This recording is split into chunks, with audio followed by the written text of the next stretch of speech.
Hey guys, welcome to the Carl Jackson Show podcast, your daily dose of objective truth in a world of confusion and lies. If you've been concerned about AI, if you've been worried that the left is going to use it against us, those of us that are on the right, those of us that are perhaps people of faith, I want to offer you some comfort here.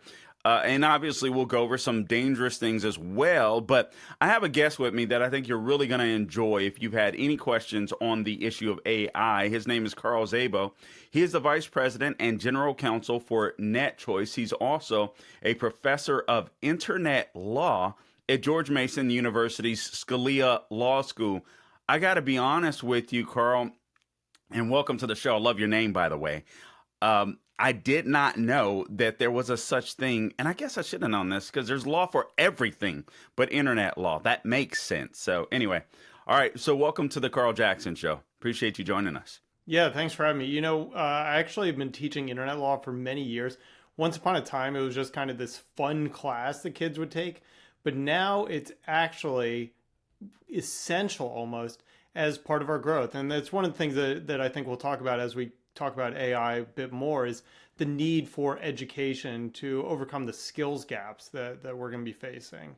But yeah, thanks for having me. I love your name too, and let's do it. Well, let's start right where you left off. The skills gap. What do you mean by that? That we're facing, that we're looking at? Yeah, so one of the things that's really lacking in the U.S. just writ large, and as a parent, I see it, my neighbors see it, we all see it, is kind of this lack of education. And I don't mean going to college. I don't mean getting a law degree or a graduate degree or something like that, but just understanding how to do things. Once upon a time, we used to teach automotive repair in schools. Once upon a time, we used to teach woodworking in schools.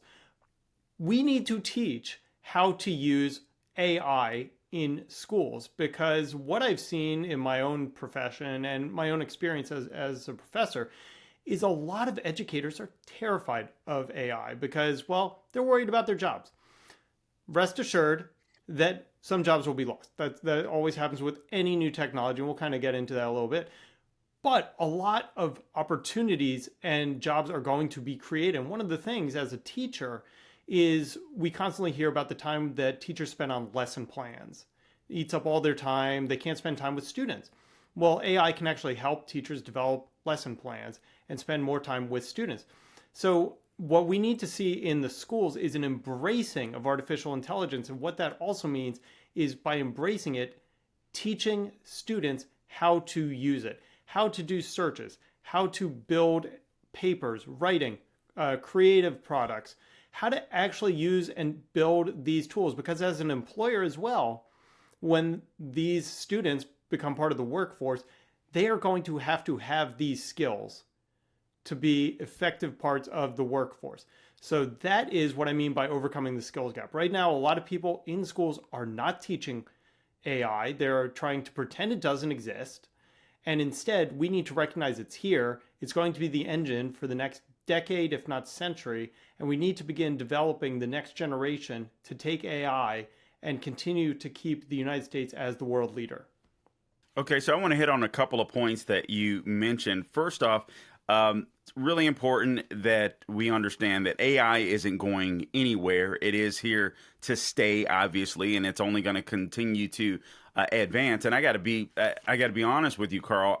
Listen, I'm one of these people. I'm not tech savvy at all. If I can wake up and get my laptop running, get my phone on, it's a good day. You know what I mean? I'm just one of those people, but I want to get better at technology. I really appreciate something you said, because it does strike a chord. And that is, I don't feel like in general that Americans are learning the way that they used to. I mean, you spoke of automotive repair. I mean, I remember back in the day when I was going to school, we had metal shop, we had wood shop, we had where people were learning to work with their brains and work with their hands and all of this kind of stuff. And we seem to be advancing. And it doesn't seem like we're advancing, at least not a lot of us, if you will, advancing as perhaps as quickly as we should, or I'm not exactly sure, and I'm just wondering if a lot of that has to do with fear. Is there a moral dilemma? Because I've got some concerns that I got to tell you, a lot of conservatives are concerned about. One of the issues, I want you to address what I just spoke about, but also kind of a moral dilemma. A lot of the people that are involved with AI seem to be, leftists, frankly. And a lot of people are concerned about the input that will go into this new technology that perhaps will brainwash people. Does that make any sense? So yeah, there's a lot to unpack there. So I was actually saw a couple of quotes recently. They are made to lie. They will wipe out a whole profession and they will destroy our privacy. But these statements were not about artificial intelligence. They were about the invention of the camera 100 years ago. And we know that photographs can be used to lie. It's famously said, you give me the pictures, I'll give you the war. And that led us into the Spanish-American War. Or recently, we've had photographs of border agents being accused of whipping immigrants, which we know was not true. It was a photograph. It was made to lie. The notion that the camera would wipe out a whole profession, there was a fear of painters losing their jobs. But what cameras actually did, painters are still around, but cameras actually created a whole profession of professional photography and destroy our privacy. Privacy is always changing. We always redefine what it is.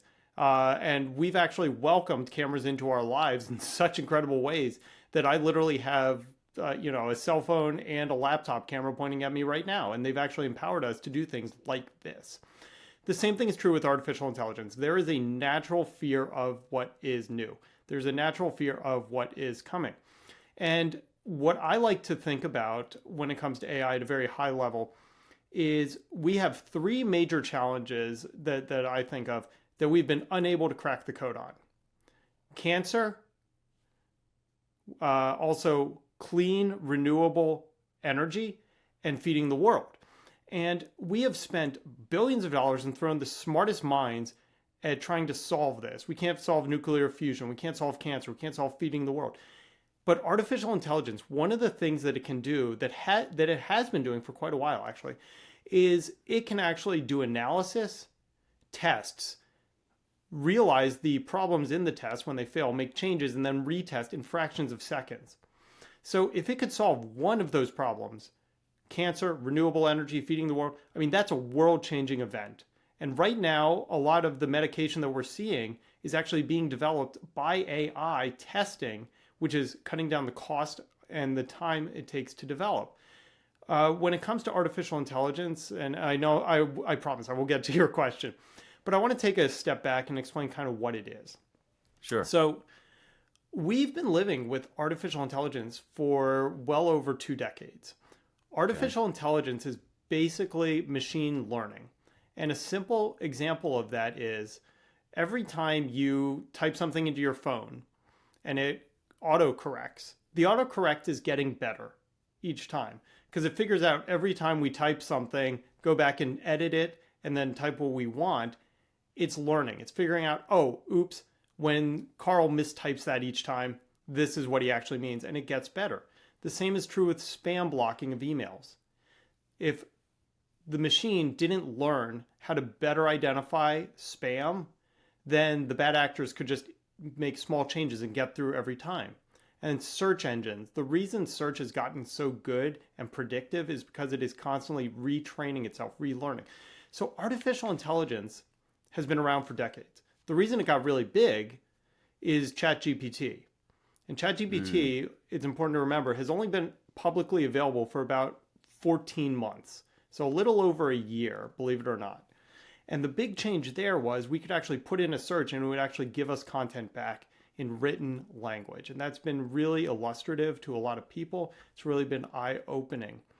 And we can delve into that, but getting to your question about the liberal bias in, liberal bias out question, one of the latest developments in artificial intelligence is it's actually moved away from just relying on the content that it starts with. What we are seeing now is the new evolution of AI. It's called retrieval augmented generation, or RAG. And what it actually does, is it will do a search on the net, collect that information, and then use that to create the query, the question that is actually posed. So rather than it being based on the content that it already possesses, it's actually going out and getting the content on the internet. The other thing that we're seeing, and we're doing this here at NetChoice in my company, is you're seeing trade associations, think tanks, nonprofits, civil liberties organizations, right of center groups. We're actually working with a number of them to do this, to use AI on their own set of information, their own resources. So kind of like how I would do a search on your news website and it would be only of the content that you created, the AI would only search the content that NetChoice created.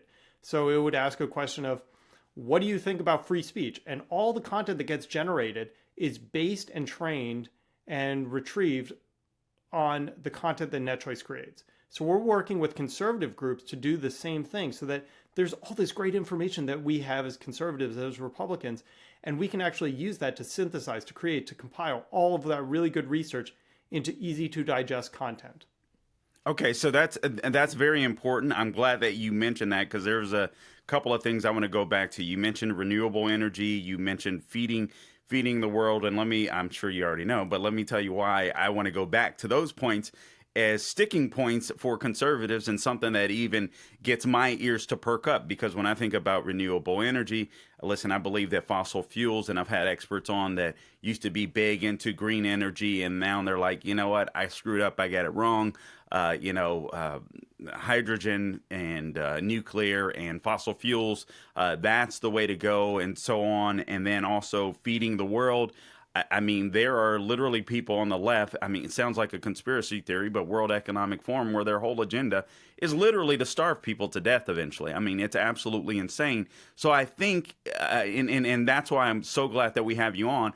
Part of the dilemma and getting past that fear is, listen, there are some people putting stuff into the AI in, out, as you mentioned, that is very scary, but you offered me a bit of comfort, even though it's a little eerie. I got to be honest with you, Carl, as AI evolves itself, that is a little disconcerting to me.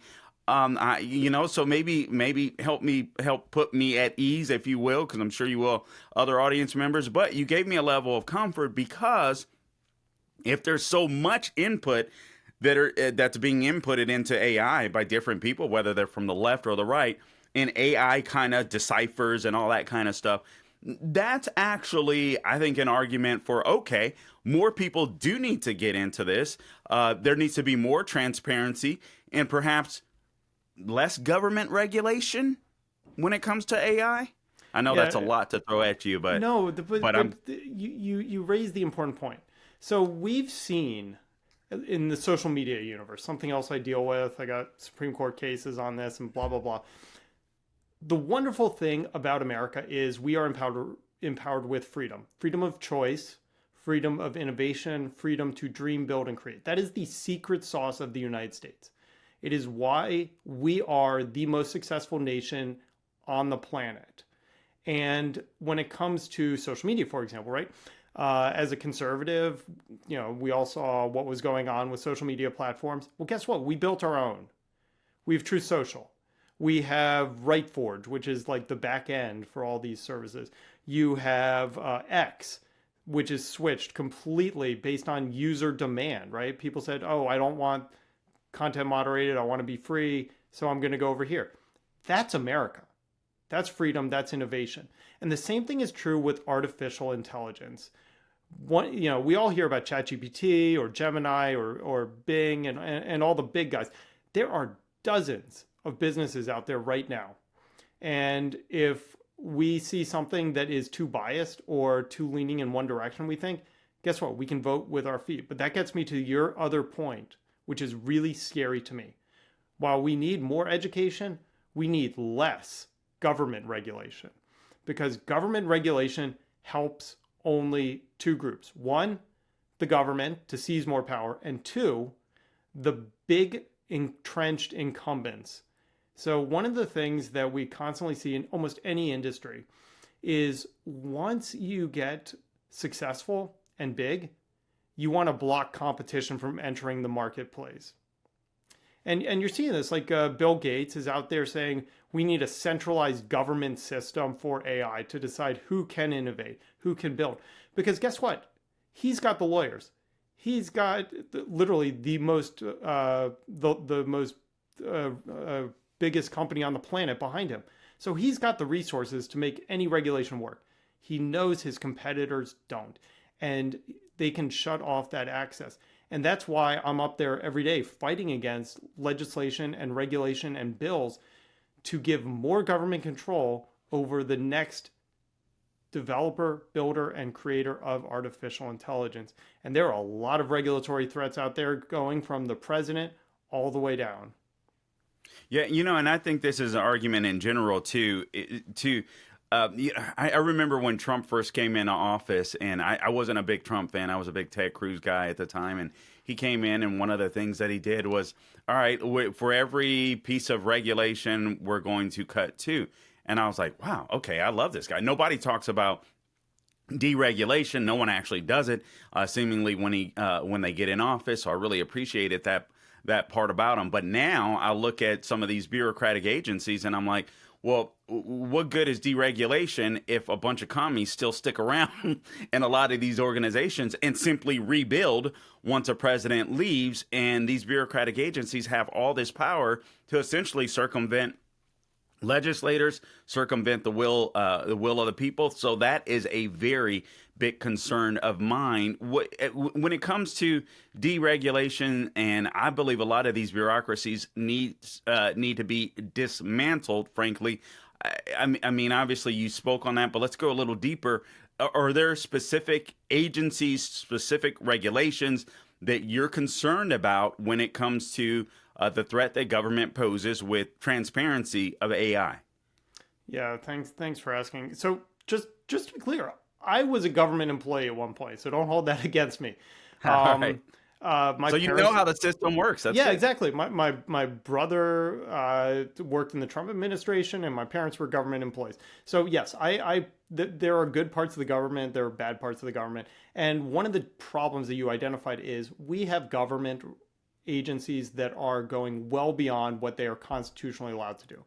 I teach at the Antonin and Scalia Law School, so clearly I'm an originalist. I believe in three branches of government.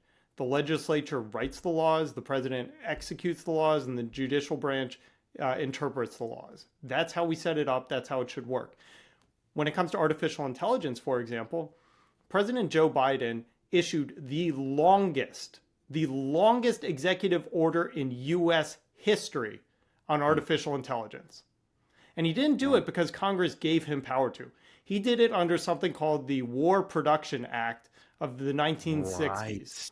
And the War Powers Act. And the reason that was created was essentially we needed to be able to build tanks and planes. It was used by President Trump, for example, to expedite the production of COVID medicine and COVID relief and the ventilators. That's the use of the War Production Act. Joe Biden being concerned about AI is an abuse of that power. Yet he issued the longest executive order ever written in U.S. history under that. And actually, just this week, 20 state attorneys generals from red states have actually begun engaging and pushing back on the administration, asking, where did you get this authority? What are you doing with it? Because this is President Biden's attempt to seize control of AI. Now, I've been told that one of the reasons that he is doing this is because he is deathly afraid that AI will cost him the election. He and many Democrats are still under the false impression that Hillary Clinton lost in 2016 because of the internet. And they are convinced that if President Biden loses in 2024, it will be because of AI. So that's part of the genesis of this. The other, more comical and also true story is that President Biden issued this executive order after watching the latest Mission Impossible movie, where, yes, he was sitting at Camp David and watched the latest Mission Impossible. Not super spoilers, Allegedly, the bad guy is AI, but really the real bad guy is government. But he saw the movie and he decided we got to do something about this AI thing. Now, I loathe to think what he will do when he sees the movie Godzilla, but that is not the way that we should create laws, rules, and regulations. But what is the purpose behind it? It is control. It is control. It is essentially why we're seeing these calls for a global control of AI. The other thing that needs to be noted is, let's assume for the sake of argument that every good actor out there stops development, limits development, or only does what government says is okay for development of artificial intelligence. We know that bad guys will not follow the law. That is what makes them bad guys. And it's kind of like the same thing with guns, right? If you outlaw guns, only the criminals will have guns, right? So the same thing is true with artificial intelligence. Right now, China is developing its own artificial intelligence. Right now, we know that that will be provided to all of its allies. Right now, we are suffering incredible cyber attacks. So the idea that all of Western civilization should stand down and disarm, well, we see how well that policy is working out right now in the Middle East and in Ukraine. That's, I mean, great points. Getting back to this War Powers Act, I got to tell you, Biden being concerned about AI gives me an extra level of comfort. It really does, and I don't say that to be tongue in cheek. I mean, in all seriousness, it gives me a level of comfort in understanding that, okay, if the left is concerned about AI too, the right is concerned about AI. Okay, so this is something that we can go forward on together, if you will, and start exploring the benefits of AI, and obviously being mindful of the responsibility that comes with such technology. But as crazy as that sounds, maybe I'm just a warped individual. It gives me a level of concern that Joe Biden and the left are concerned about AI too, because when I think about the elections, I'm like, okay, I'm not concerned about more information when it comes to any candidate on the right. I want more information. I want the left to know more. I want to know more about the candidates on the right. I think more information is better. I'm a free speech absolutist. I don't like all speech, but I'm an American, and listen, I believe that we can work it out in the end. Let's talk about, and again, I'm speaking with my guest, Carl Szabo. He is the Vice President and General Counsel for NetChoice. He's also a professor of internet law at George Mason University's Scalia Law School, which essentially means he's smart as hell when it comes to this stuff.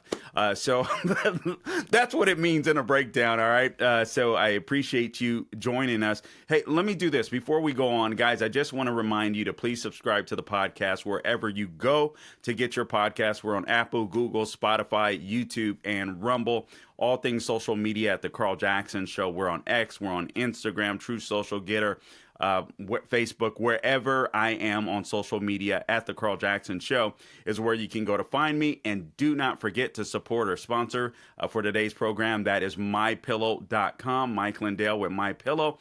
Please support his organization, his company. He's providing American jobs, American manufacturing, but more importantly, a good night's rest for those of you that may be tuning into the program. All you have to do is click on the radio podcast square at the top of the page and enter my name, Carl, C-A-R-L. We spell it correctly. We don't spell it like the communists, K-A-R-L. So we spell it correctly, C-A-R-L. Or you can give them a call, 800-858-0263. That is 800-858-0263. There are so many deals available on MyPillow.com right now. It is absolutely insane. MyPillow 2.0, the Giza Dream Sheets, bath towels, comforters, mattress toppers, dog beds even. So whatever you need, if you're going to go buy it anyway, why not go to MyPillow.com, get deep discounts, and support an American conservative company. Okay, now let's get back to my guest. Again, I'm speaking to Carl Szabo. He's the Vice President and General Counsel for NetChoice. Carl, real quickly, if people want to find you online, where can they go to find you? Yeah, you can find me on X. I'm at Carl, same name, Carl Szabo, C-A-R-L, S is in Sam, Z is in Zebra, A is in Apple, B is in Boy, O is in October, S-Z-A-B-O. And you can always find out more information about NetChoice, my company, at NetChoice, NetChoice.org. Okay, so let's do this real quick, Carl. If we can go through these, I want to go through a couple of issues that were of concern for conservatives from an old article that I kept. I believe it was from Fox News. I want to make sure I give attribution to the right place, but I didn't write down where it was from. But here were the concerns, and this was, you're right. This was at the time that ChatGPT was really hitting big time. But some of the concerns, first and foremost, the gentleman, the godfather of AI, Jeffrey Hinton, he quit Google out of fear that his former employer intends to deploy artificial intelligence in ways that will harm human beings. And then some of the concern, number one, there's five. The first one was Google's new monopoly on truth. So if you would, there's five of them, so I just want to kind of go through them quickly and then get to the benefits. Could you comment on that? So and actually the wonderful thing is never before in the course of human history have so many people had so much access to so much information. You roll back the clock 30, 40 years, the monopoly on our information was the Washington Post, the New York Times, whatever CBS News wanted to tell us that evening. That was the monopoly on information. And now, because of the internet, because of innovation, we have shows like yours, where you're able to actually reach people, like this very podcast we're talking about. So if nothing else, we have the antithesis of monopoly of information. We have so much information that's actually caused a number of people on the left in particular to begin freaking out because they no longer have control over news and views of what people see. So I kind of disagree with the fundamental premise, because what Google has done is actually opened up us to way more information than we have ever had in the course of human history. All right, good deal. All right, number two, brainwashing is no longer science fiction was another concern. Yeah, and this is another thing of Americans are stupid. The idea of fake information or disinformation or misinformation is nothing new in American history. In fact, the British ran psyops back against George Washington. They put out fake letters by George Washington claiming that democracy has failed and the United States should be abolished. Wow. So, this is nothing new. If we pretend that somebody has never tried to mess with or provide fake information, then we're just deluding ourselves. And if we want to pretend like politicians are truthful 100% of the time, then we're really deluding ourselves. No kidding. No kidding. All right. So this is a legitimate concern. And honestly, I think this gets to the crux of it. The GOP is truly the grand old party. And I do think, if we're being honest, people on the right like myself is like, okay, the left has this monopoly. At least that was my initial thinking until, speaking to you, the left has this monopoly and kind of this grasp on AI so they can control it. And we're behind the eight ball as usual as conservatives. So perhaps that in and of itself is something to fear, because we love the country and the left doesn't. Yeah, this is one of the things that does concern me. As I said, I've literally got two cases before the U.S. Supreme Court, oral arguments at the end of this month, against Florida and Texas on social media bias.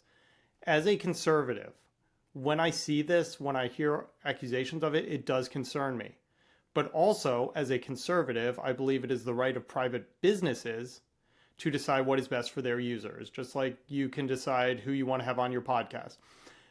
The thing that should concern all Americans, especially those on the right, is what we have seen from the Biden administration over the past several years, which is the jawboning, the pressuring, the coercion. And that is only made possible by the type of actions like Joe Biden's executive order on artificial intelligence. When you have to bend the knee to Joe Biden to even be able to build something in this country, you're going to be very willing to take whatever suggestions they provide. For example, I suggest you not promote that Hunter Biden laptop story. Okay, that's a great point. We should not do that, because we know that if we cross the government, and the government has this power, that it will shut us down. So that's really where a lot of our focus at NetChoice has been, in particular, is trying to, as you pointed out earlier, constrict the ability of the government to have this power, because we have constantly seen it abused and weaponized against conservatives. So that's really the solution. Decrease the power of the government, empower Americans to build more. And just like we've seen with, as you listed off, like Getter, Rumble, Parler, Truth Social, you empower people to build more if you decrease restrictions and government regulations. All right, good stuff. Yeah, I wasn't aware that you were going before the Supreme Court to deal with these cases in Florida and Texas. That's very interesting. So obviously, I'm in Florida, but I love the points that you're making. Let's go to number 4. Democrats have us where they want us. I think this is basically a tag on to number 3, but your quick response to that. Yeah, don't give in. Don't open the door to the Trojans, essentially what we're seeing. This is the Trojan horse. They're going to scare conservatives and say, you need government to come in and save you. Let's be clear on one thing in particular. AI is heavily regulated today. Every law offline applies to artificial intelligence. So if we are concerned about somebody engaging in fraud, discrimination, harassment, misrepresentation, we have laws today that apply to artificial intelligence. So anytime the government comes in and tells you AI is unregulated and there are no laws, they're either deceiving you or they're ignorant, neither of which is good. What they need to do is enforce the laws. And this is actually a fundamental problem we have here in the US. We don't need more laws. We need more law enforcement. Yes. Same thing is true with AI. All right. Okay, man, that makes sense. Okay, number 5, but failure is not an option. This one appears to be more optimistic, and they write, I believe this is Fox News. I don't know why I didn't write down, who wrote this column, but I believe it's someone from Fox News. Anyway, Communist China just released regulations mandating the AI be programmed to reflect socialist core values, quote unquote, and avoid information that could undermine state power, quote unquote. The Chinese government and other authoritarians seek to harness this new technological power for control of information and the masses. They will use it extensively in warfare too. I think you basically touched on this earlier. We shouldn't fall behind China on this issue at all. Your take again, basically. Yeah, if we don't have AI and only China has AI, then whatever they've programmed in it, the rest of the world will become dependent on it. And just in the same way we've given away our energy independence, we cannot give away our technological independence. Great point. Such a great point. Okay, let's hit some of these key issues here. Some benefits of AI. First off, you spoke about being able to detect cancer. Let's talk about that, and also helping the blind. Yeah, so cancer detection. So every time somebody gets a mammogram, for example, and we all know somebody who's suffered with cancer. My mom is my case study. The way that it's done is you get the test, and then the radiologist looks at it, and if they see something that looks off, they will call you back in and get a biopsy. But one of the things that AI can do that radiologists just can't, because we are limited by our natural human ability, sometimes we're sleep deprived, or we stayed up too late watching the Super Bowl or something like that. AI doesn't have that Not at all. We are all tired. We all work really hard, especially you, Carl. But AI doesn't get tired. And what it can do is it can look at millions or billions of mammograms, and it will remember the first one it looked at just as well as it remembers the one it looked at recently. And what it can do is something that is relatively simple. It just looks for patterns. So it will have a bunch of mammograms that are later detecting cancer. And it will say, oh, are there precancerous cells here that we did not detect previously? That got a green light that everyone thought was clean, but turns out to be wrong. And it's actually done a better job at identifying precancerous cells than humans can. And this is not any failure of radiologists in any way. It's just we didn't know. And so now it's not going to be an elimination of radiology jobs, because you certainly need them, but it will be an elimination of radiologists who don't know how to work with AI. But that's one of the ways that AI can be used to detect cancer before we even find it. It's being used to detect other natural problems and being able to identify problems before they metastasize later in life. That's amazing. That is life-saving technology. Helping the blind's another great one. So we're starting to see this. Apple just released their Vision Camera Pro. You've got Meta's Quest headset. That These is are the insane. VR headsets. But Right. what we're doing is we're actually empowering the blind to be able to live in the world. So they can't see, but Elon Musk is actually doing a lot of this where he is connecting neural implants to replace missing neurons and even people who are blind. So we can actually use AI to recreate the world for the blind so that they can see for the first time, That even is though the they neuro. lack that capability. I mean, it I'm sorry to interrupt there, yeah. Carl. Is that the Neuralink Yeah. thing that? Okay, all right. Yeah, it's Elon's Neuralink. I mean, one of the other things, speaking of Elon, SpaceX, right? The Right. only way that, so SpaceX is truly amazing. We are launching a rocket into space and then bringing down the fuel, bringing down the rocket again and landing it in Yeah, that's a cool. spot. Yeah, a spot only so big. I mean, that's like throwing a dart and hitting a bullseye in France. The calculations required to do that are only possible through artificial intelligence, compensating for wind, rain, the change in weather patterns, the fuel consumption, all that. AI is required. And then the last example I'll give you, and this is one that hits close to home for me, is in Israel right now. We've all heard about Iron Dome. Iron Dome is this defense mechanism that can actually shoot down the rockets from Hamas before they strike. Right. Well, within seconds of a launch being detected, the intercept rocket is from Israel is launched as well. And the only way to do that is artificial intelligence, is machine learning. We have that for Iron Dome in Israel. We have that on battle cruisers, on American ships. So this is the type of technology that's been around for a bit of time that is AI that will be annihilated if heavy-handed government regulation ends up ruling the day. You know what, Carl? I got to tell you, I don't often say this to guests. You have probably in a very short period of time totally flipped my opinion on AI.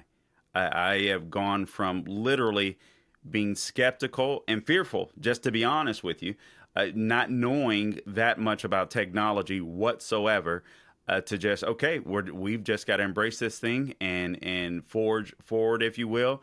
But there's got to be transparency. There cannot be overregulation from the government. That's where things can get really murky. I'm a person of faith, and I was concerned. Listen, man, this could be like this new God and all this kind of stuff. And I'm like, well, God is God. He knows all of this stuff. That we don't. And there's going to be good actors. There's going to be bad actors, just like there always has been. But what's important is that there's a free market, that it's completely open. That we're able to advance. You speak of just a couple more things, and then I just want you to give a closing argument for AI, if you will. Chuck Schumer's safe innovation framework, quote unquote, requires innovators to get government permission to develop new AI innovations. Talk about the death of innovation. I read a book years ago, and I still keep it around as a reference book, called The 5,000 Year Leap. And literally how America was able to, become the nation that it is because we weren't held down by all these regulations. We were free to dream and to do. And it seems to me the left is obsessed with keeping control over innovation. And Chuck Schumer, obviously, being a man of the left, is no different. Yeah, I mean, this is the prototypical central planning we see all the time. If you look at the United States compared to Europe, remember, Europe has been around, forever as well. Their tech sector does not exist. They have maybe one or two tech companies to speak of, but that's about it. And why is that? It is because of the fundamental difference between the United States of America and the European model. European model is based on that feudal system of kings and queens and top-down command and control, and you can only do it if the government lets you do it. That's essentially what Chuck Schumer is proposing here. The reason the United States has been so successful and continues to be the world leader is because we do the opposite. We say, go out and do it. We will not ban development. We will not ban innovation. We will not ban technology. we will ban bad outcomes. So murder is a great example. It doesn't matter if you use a fist, a bat, a gun, or a knife. Murder is murder, and we will prosecute you because we outlaw the bad action. The same thing is true with artificial intelligence. If you engage in the bad action, we will prosecute you regardless of how you accomplish it. So this is the fundamental difference. And as you point out, what Chuck Schumer is calling for is the death of innovation, the death of dreaming. Because before you can even build it, part of this law requires you have to prove that it is safe by whatever standard Chuck Schumer and Joe Biden decide. And going back to your what is allowed and what speech is allowed and what information is allowed, I promise you they will certainly have a say in what is allowed in that AI. Man, that's such a great point. I think you've practically made it. Excuse me. But go ahead and make, if you would, just a short your closing argument. Why should Americans in general, conservative, libertarian, lefties even, why should we be embracing AI? So AI is just going to make our lives a little bit easier. I will give your listeners a simple example. Go to an AI system, ChatGPT, or you can use Bard or whatever, and just type in, because I did this in my own life, find me a hike for a family of 4 within 30 miles of my house that will take about an hour. And look at the results you get. Or create me a meal plan for the week and make sure all of it costs less than $50 because we can't survive in the Biden inflation economy. And it will do it for you. And that's just going to make our lives a little bit easier. And that's really what it's all about. It's all about our lives are really struggling. We're all struggling quite a lot over the past 4 years. And AI can just help give us some ideas on what to cook for dinner, where to go hiking, and just make our lives a little bit easier just in your own home. All right. I love it. I mean, honestly, like I said, I think you have flipped me on the issue. Obviously, there's going to be times where I hear headlines and read headlines, or through headlines, I should say, or beyond the headline, that I'm going to be a little skeptical and or concerned. But I got to tell you, for the most part, I am like, okay, it is obviously it's here. It's been here for a while. I had not thought about it in that context. It's obviously not going anywhere. And the last thing I want is for big government regulation to get a hold of AI and use it as a tool against free Americans. So listen, Carl, I got to tell you, this has been very, very informative. I have some go-to people on certain issues. I would appreciate if you would be my go-to person when it comes to the issue of AI, because I feel a little smarter after listening to you. So, and well-informed. You're obviously well-informed on this issue. And I can't thank you enough for taking the time to inform myself and my audience. I'm one of these people, like, I just ask the questions. Listen, I'm not going to sit here and pretend like I know everything, because I absolutely do not. None of us do. So I like learning, and I love for my audience to learn. And I think you've helped us out tremendously today. And I'm seriously thankful for that. So God bless you, man. Appreciate you. Thank you. Absolutely. All right, guys. So please make sure you share this podcast wherever you go to get your podcast. And again, his name is Carl Szabo. You spell it SZABO. He is the vice president and general counsel for NetChoice. And again, he's a professor of internet law. And I don't know why I'm so stupid to not realize that internet law would exist. Anyway, so at George Mason University Scalia Law School. So, all right, he's been a fantastic guest. Make sure you share this podcast. Again, also watch the podcast, share it with your friends, all that good stuff. We're on Apple, Google, Spotify, wherever you go to get your podcast. The Carl Jackson Show is where you can find us, wherever I am on social media, at The Carl Jackson Show. And if you're struggling to get a good night's sleep, like I do at times, until I'm smart enough to actually lay my head down on a MyPillow, go to mypillow.com. Get the new MyPillow 2.0. I actually do love the pillow and their towels. Their towels are my favorite. I'm not going to lie. I will not buy another towel after my pillows. It's MyPillow towels. It's so weird. Anyway, so I appreciate you joining us, Carl. And until next time, for those of you in the listening and the viewing audience, do not grow weary doing good, and God bless you.